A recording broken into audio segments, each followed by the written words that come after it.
Olá, o Brasil enfrentou de 1964 a 1985 um dos períodos mais críticos da sua história. Foi a ditadura militar. Hoje o programa Cidadania em Pauta vai falar sobre esse assunto. E o nosso convidado é uma pessoa que viveu na pele esse período, que é o senhor Ismael Antônio de Souza. Queria agradecer aqui a presença do senhor. Eu que agradeço a oportunidade. Bom, conta pra gente como foi essa época. O senhor que viveu assim, intensamente. Eu comecei a militar na esquerda final dos anos 50 e começo dos anos 60. Foi a minha adolescência aí, eu era bastante jovem. Comecei a militar no Partido Comunista, no chamado PCzão. Depois, já em 1966, mais ou menos, 65, 66, um grupo de companheiros, resolvemos sair do Partidão e fomos ajudar a organizar um outro grupo que pretendia desencadear a luta armada no Brasil através da guerra de guerrilha, né? E então a gente fundou esse grupo que veio a ter o nome de VPR, Vanguarda Popular Revolucionária,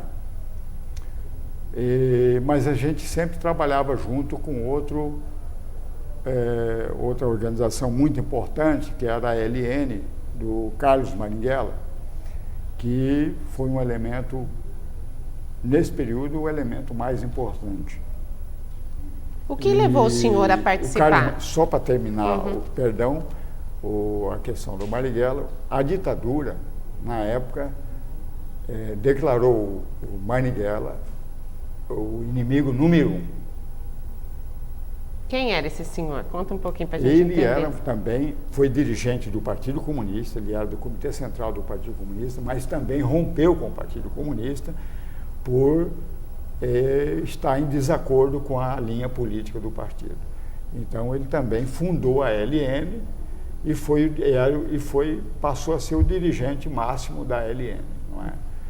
E, portanto, por ser um elemento de grande importância naquela fase, naquele momento da história do Brasil, ele foi considerado o inimigo número 1 pela ditadura, né? Ele foi preso, uma vez, já na ditadura, foi preso e ele estava dentro de um cinema e ele resistiu à prisão. Então, também por esse fato dele ter resistido à prisão, que eles viram que ele é um elemento assim, com bastante convicção, bastante consciente e valente, né? Eu queria assim que o senhor explicasse, por exemplo, o que sentia a população naquela época. Bom, olha, como que foi para as pessoas comuns o golpe de 64? Olha, eu acho que no primeiro momento o golpe de 64 para as pessoas comuns, eu acho que quem sentiu mais o golpe foi o setor mais organizado da sociedade, foi os sindicatos, né, os trabalhadores organizados em sindicatos e os partidos políticos que estavam, de uma certa forma, comprometidos com as reformas que o governo Goulart pretendia levar adiante na época, né? Quer dizer que a população estava um pouco alheia ao que estava acontecendo. A população não diria que estava alheia, mas ela participava de forma mais passiva.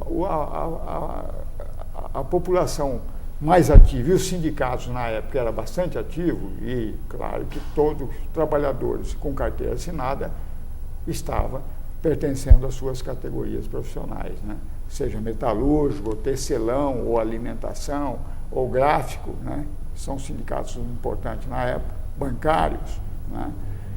Então esses sindicatos teve uma atuação muito grande, e tanto que com o golpe a primeira coisa que a ditadura fez foi intervir nos sindicatos. Né? Intervir nos sindicatos, vários dirigentes sindicais foram presos na época e ela nomeou pessoas de confiança como interventores nas entidades sindicais. Bom, o senhor participou ativamente da luta armada, né? Um período curto, não foi um período longo, porque a gente começou a organizar para a luta armada em 1966, 65, após o golpe, e fizemos algumas ações. No entanto, a gente estava preparando para uma ação de assalto ao quartel de Quintaúna, em Barueri, aí o Carlos Lamarcas era o oficial nesse quartel. E nós iríamos fazer uma ação para conseguir armamento e munição para poder a gente, num futuro próximo, a gente desencadear a luta armada propriamente no Brasil através da guerra de guerrilha, né? E a gente pretendia, no primeiro momento, a nossa visão na época era de que a gente ia começar essa luta na zona rural, quer dizer, no campo. Né? Mas eu acho que a gente cometeu vários equívocos, né? Quer dizer, eu não quero dizer, em nenhum momento eu estou arrependido do que eu fiz, mas a gente cometeu erros. Que tipo de erros, por exemplo? Erros de que pensar que com a nossa conduta a população iria nos seguir. Nós descuidamos bastante do aspecto político da condução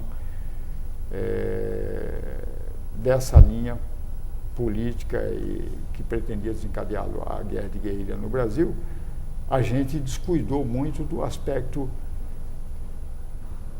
de comunicar melhor com a população, né? Então a população ficou praticamente... Mesmo porque os meios de imprensa eram todos censurados. É censurado. Né? Então a gente teria que buscar meios alternativos de se comunicar com a população e mostrar para a população de forma mais clara, mais transparente, o que nós pretendíamos, para ver se então aí eles passassem a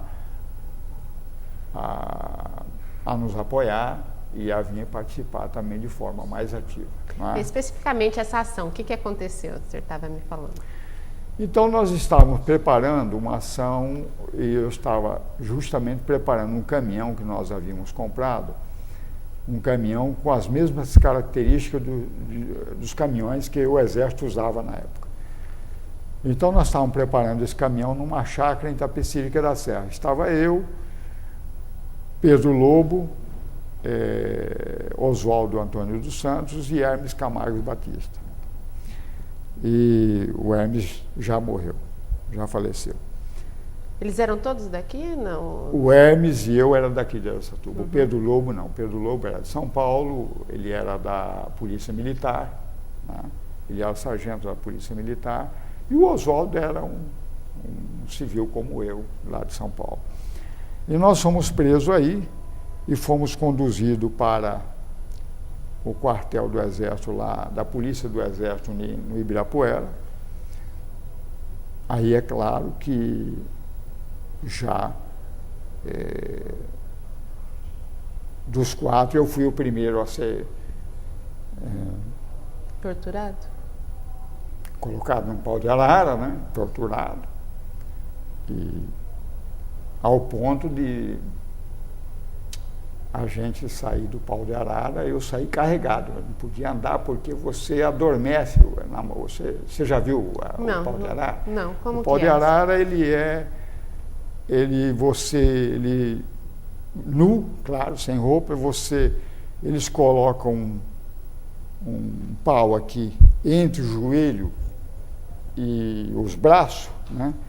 E você fica, então, aí eles colocam esse pau que enfiou por baixo do joelho e o braço amarrado aqui também.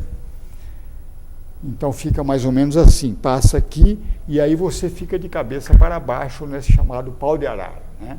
Eles põem num cavalete, ou põem entre duas mesas, ou num cavalete, ou entre dois objetos que possam apoiar. Geralmente são 2 cavaletes, e aí você fica de cabeça para baixo, e aí eles passam a dar choque elétrico, bater. No linguajar da polícia, porrada. Vai Quanto por aí tempo o afora. senhor ficou nessa situação? Aí não sei, mas a gente Perde fica até um bom noção, tempo, né? Um bom tempo ao ponto de eu não andar, porque aí eles me carregaram e jogaram lá na cela do quartel lá na Polícia do Exército. Não é? Isso é uma coisa que o senhor nunca vai esquecer na vida, né? Ah, não. É difícil. Agora, é claro que teve gente que foram torturados piores do que eu. Alguns eles mataram de tortura, né? Então, eu sou, se for ver por esse lado, a gente é um privilegiado porque eu estou vivo. Não é? Certo. Bom, e da prisão, o que aconteceu com com o senhor? Da prisão, aí a gente ficou aí uns 15 dias na Polícia do Exército, depois nós fomos transferidos para o DOPS, Departamento de Ordem Política e Social, lá ao lado da estação Júlio Prestes, ali na Luz, né?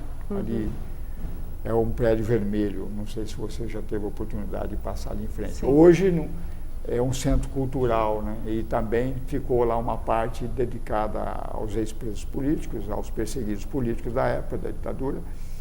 Ficou como um marco, chamado, né? Memorial da Resistência. Uhum. Né? Memorial da Resistência. E algumas celas, inclusive, a que eu fiquei, existe lá ainda, tal qual. O senhor foi visitando? Já estive lá. Está da mesma forma do mesmo jeito que era na época que a gente esteve preso lá.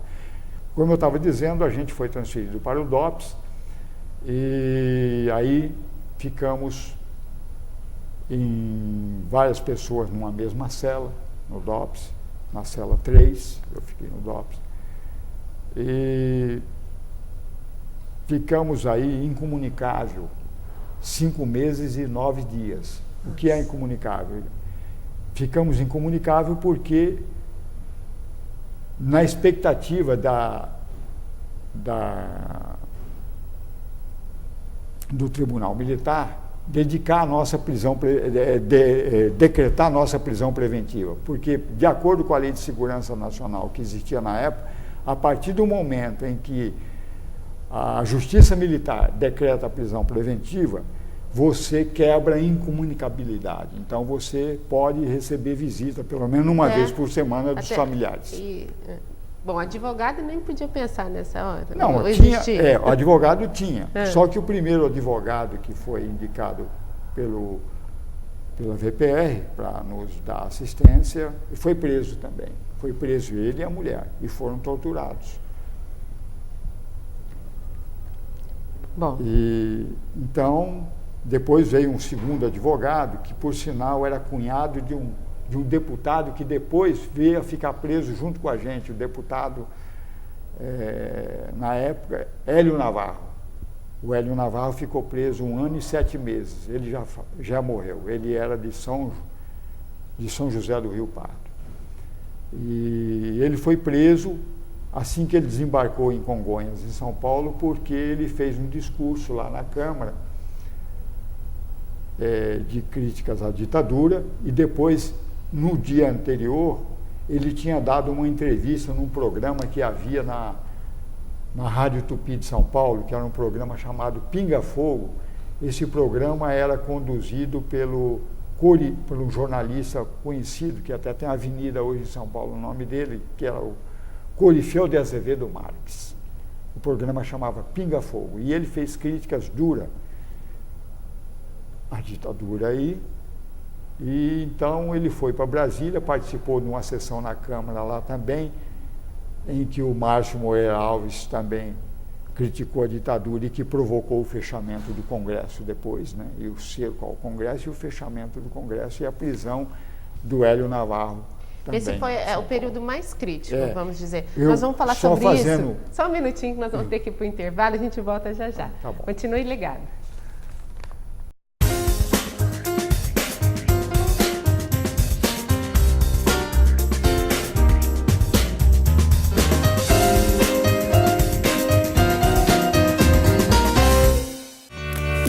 Sabe onde quer chegar, por isso já conquistou tantas coisas, como esse monte de sorrisos. Ele sempre correu atrás dos seus sonhos. Muitos viraram realidade, como o seu hospital altamente especializado. Muita gente faz parte disso, porque a cura do câncer é uma causa nobre e precisa avançar ainda mais. Essas crianças sonham com o futuro. E para esse futuro acontecer, deixa a causa te abraçar. GRAAC, combatendo e vencendo o câncer infantil. Audiodescrição. Eu não sou diferente de ninguém. Quase todo mundo Eu me viro bem melhor quando tá mais pra bom que pra ruim. Não quero causar impacto, Nem tampouco sensação. O que eu digo é muito exato, é o que cabe na canção. Eu não sei viver triste sozinho, é a minha condição. Iguais na diferença. Campanha pela inclusão das pessoas com deficiência.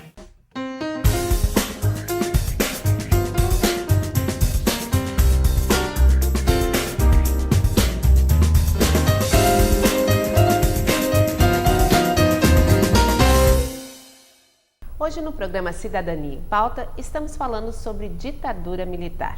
E eu estou aqui ao lado do senhor Ismael Antônio de Souza, que viveu intensamente esse período. Foi preso, inclusive estávamos falando disso. Com relação à prisão, o que mais o senhor tem para contar para a gente? Nós fomos presos do DOPS para o fomos transferidos com a prisão preventiva do DOPS para o Tiradentes. Do Tiradentes, num determinado momento, a ditadura, a polícia, selecionou um grupo de 40 presos que eles achavam que eram os mais perigosos e fomos transferidos para a casa de detenção no Carandiru. Tá? E aí nós ficamos, eu fiquei no Carandiru até sair da prisão, porque em 13 de dezembro de 1970 foi sequestrado um embaixador suíço e propôs uma lista de presos que devia ser libertado em troca da vida do embaixador.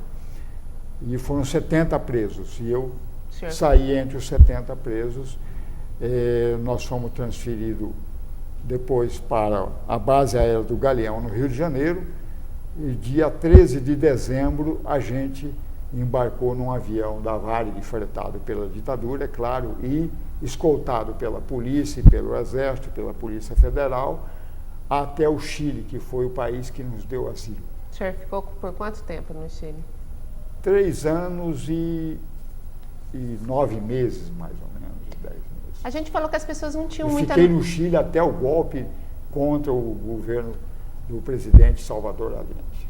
A gente estava falando que as pessoas não têm muita noção do que estava acontecendo, assim, a população, né? Sim. Mesmo porque os órgãos de imprensa eram todos censurados. Claro. Como que era essa censura? Como funcionava? A censura era que em cada redação do jornal, ou estúdio de televisão, ou de rádio, havia um policial realmente capacitado para ver o que devia ser publicado. Estava ali para ler as matérias e dizer, bom, isso pode ser publicado em parte, ou isso não pode ser publicado nada. Então, por isso que eu volto a dizer a você que o Estado de São Paulo, para citar um exemplo, às vezes publicava páginas inteiras de receita de bolos, porque a matéria foi censurada pelo censor que estava lá na redação do jornal. Bom, lá no Chile, como que o senhor via as coisas acontecendo aqui no Brasil? No Chile, a gente fomos recebidos lá já estava no poder o governo do Salvador Allende, e nós fomos bem tratados, e eu passei a trabalhar lá no Chile, e passei a trabalhar num órgão de direção de assistência social. Era um órgão, um departamento subordinado ao Ministério do Interior, né? Aí Mas sempre acompanhando o que acontecia aqui? Sempre acompanhando o que acontecia no Brasil. Na opinião do senhor, por que a ditadura geralmente é instalada em países assim de terceiro mundo? É bom lembrar que foi não só de terceiro mundo, foi instalada também uma ditadura na Grécia nos anos 60, né? E uma ditadura bastante Mas a violenta. maioria Mas na maioria, você tem razão, é nos países de terceiro mundo. Porque, na verdade,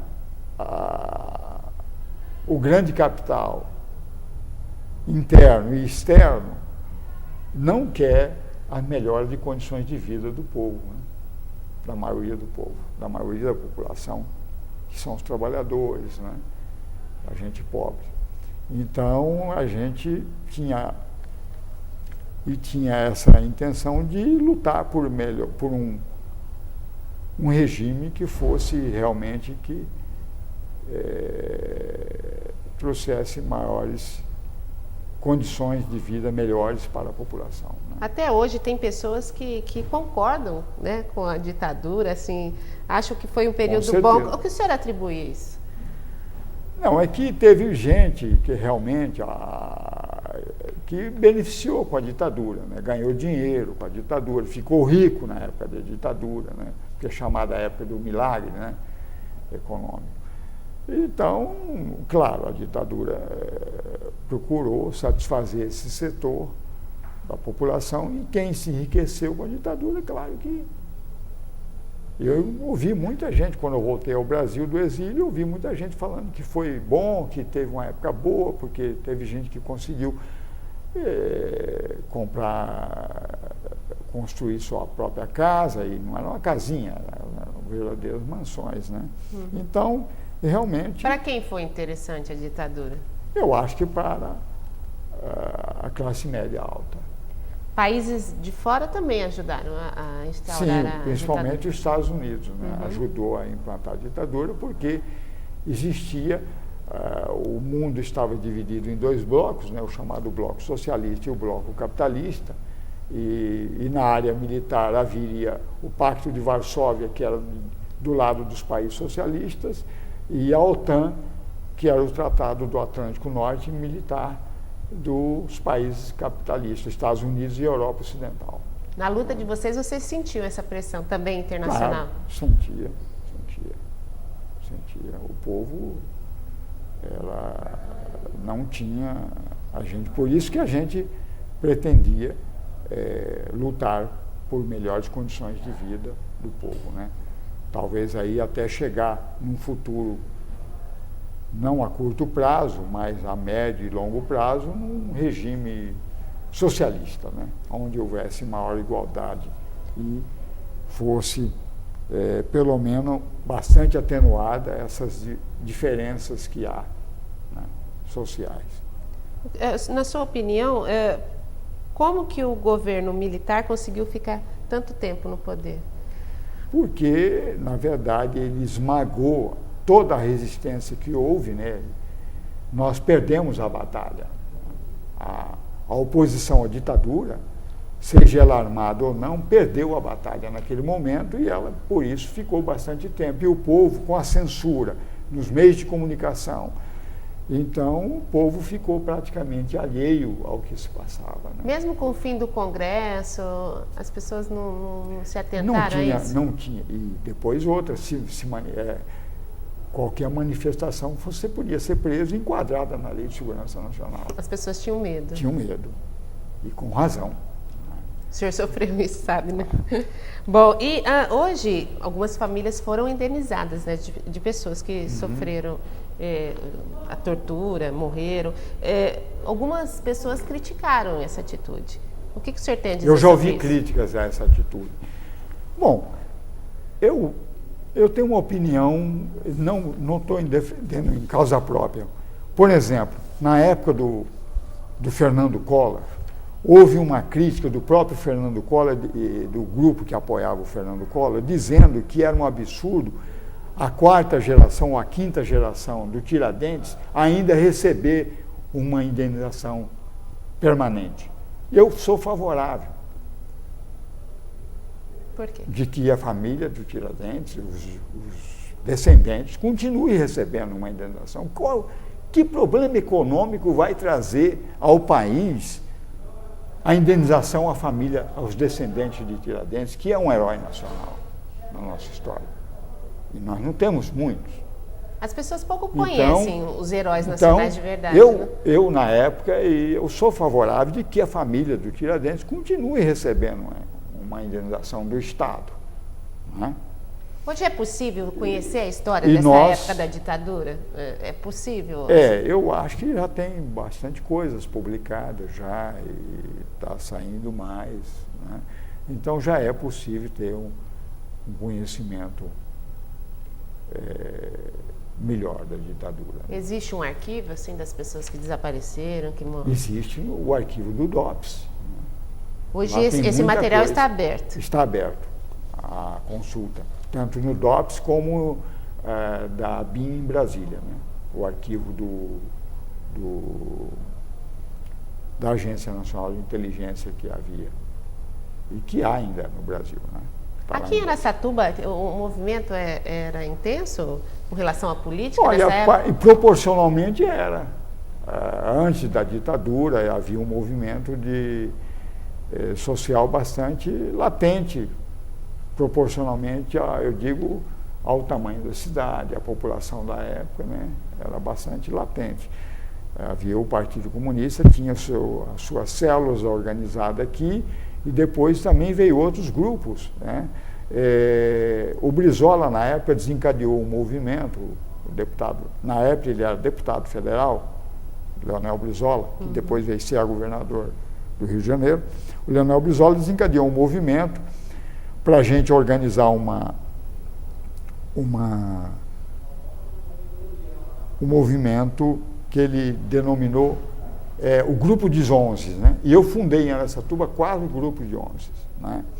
Ele pretendia, com esse grupo de 11, que fosse grupos que viessem a resistir, se for preciso até de forma armada, contra os golpistas que pretendiam já derrubar o governo de João Goulart, né? Então, o grupo dos 11 foi encadeado pouco tempo antes do golpe de 64, que derrubou o governo de João Goulart. Bom, diante da experiência do senhor, viveu a ditadura assim, ativamente, hoje as pessoas falam ainda da nossa democracia, que ainda não está a contento, vamos dizer assim. Qual parâmetro o senhor faz? Ditadura nunca mais, é óbvio para o claro senhor, que não. né? O senhor acha que o Brasil cresceu muito nesse sentido? Eu acho que nesse sentido houve avanços, sim. Há alguns avanços, sim, né? E estamos avançando, né?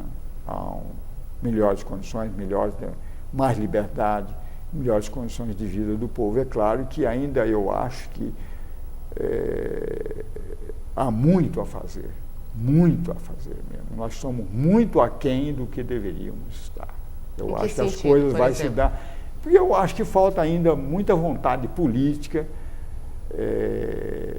dos nossos governantes de desencadear uma coisa,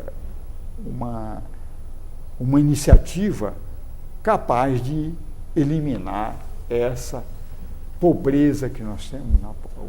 Grandes setores da população brasileira vivem na absoluta pobreza, né?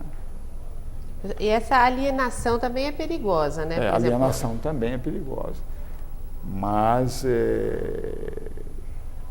eu acho que... Você acha que as pessoas estão sabendo mais do que está acontecendo? Por exemplo, na época da ditadura, as pessoas estavam alienadas, até porque a imprensa... Eu acho que está. Vivem mais a realidade? O senhor acredita que sim? Há um momento. Não é na velocidade que a gente desejaria que fosse. Mas há um avanço, sim. Embora eu acho, volto a dizer para você, lento. Também dependemos dos nossos governantes, dependemos de condições também nacionais, internacionais. Nós estamos vivendo uma crise agora que nós não inventamos. Essa crise surgiu nos Estados Unidos, né, num primeiro momento no setor imobiliário nos Estados Unidos, né, e é uma crise grande, né? Ela é uma crise que está aí na ordem do dia e tende a ainda durar algum tempo. O senhor que viveu essa época, o senhor diria hoje para as pessoas que têm dúvida com relação à democracia? Eu acho que não há que ter dúvida, né? Eu acho que não há que ter dúvida, porque a nossa luta, embora na época nós pretendíamos desencadear a luta armada, mas a luta armada era por mais democracia, mais liberdade e melhores condições de vida para o povo. A liberdade para o senhor é o bem mais precioso. Com certeza. Eu queria agradecer a sua presença, infelizmente o nosso tempo acabou. Tá. E eu que agradeço a oportunidade obrigada. Da TV Câmara. O programa Cidadania em Pauta fica por aqui. Eu espero você no próximo programa. Até lá.